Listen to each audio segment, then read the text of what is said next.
Hi అండి, welcome to our channel. Stay tune for bus. రోజు మన ఛానల్లో చూపించేది అందరికీ తెలిసిన చాలా ఈజీగా చేసుకునే చామదుంపల పులుసు కూర. చామదుంపలో ఐరన్, ఫైబర్ కంటెంట్ చాలా ఎక్కువగా ఉంటుంది. అనీమియా ఉన్నవాళ్ళు కూడా చామదుంపను రెగ్యులర్గా తీసుకుంటే చాలా మంచిది. చామదుంపల పులుసు తయారు చేసుకోవడానికి ముందుగా 1/2 కేజీ చామదుంపలను తీసుకుని శుభ్రంగా కడిగి దుంపలు మునిగే వరకు నీరు పోసి బాగా ఉడికించుకోవాలి. ఉడికించిన చామదుంపలు చల్లారిన తర్వాత పొట్టు తీసి శుభ్రం చేసుకోవాలి. చామదుంపల పులుసు చేసుకోవటం కోసం 4 మీడియం సైజు ఉల్లిపాయలు, 4 పచ్చిమిర్చి, తాలింపు దినుసులు, ఎండుమిరపకాయలు, 1 రెబ్బ కరివేపాకు, 4 వెల్లుల్లి రేకులు రెడీ చేసి పెట్టుకోవాలి. ఉల్లిపాయల్ని, పచ్చిమిరపకాయల్ని చిన్న ముక్కలుగా కట్ చేసి రెడీగా ఉంచుకోవాలి.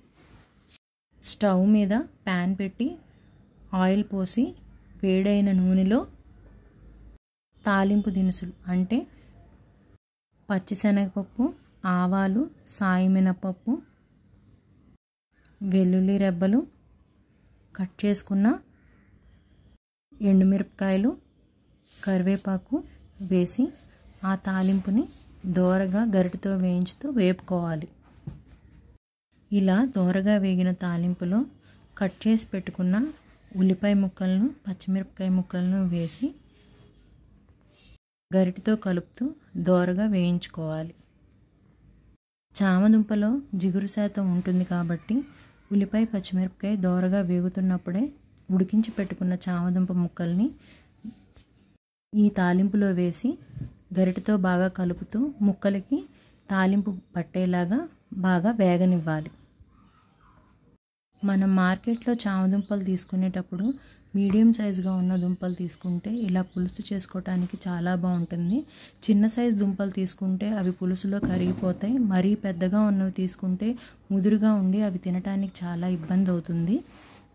ఈలోగా మీడియం సైజు నిమ్మకాయ ఎంత ఉన్న చింతపండుని నీరు పోసి నానబెట్టుకోవాలి. చామదుంపలు మగ్గిన తర్వాత అందులో కొంచెం పసుపు, రుచికి సరిపడా ఉప్పు, కారం వేసి అవన్నీ ముక్కలకు పట్టేలాగా గరిటెతో కలుపుతూ కొద్దిసేపు వేగనివ్వాలి.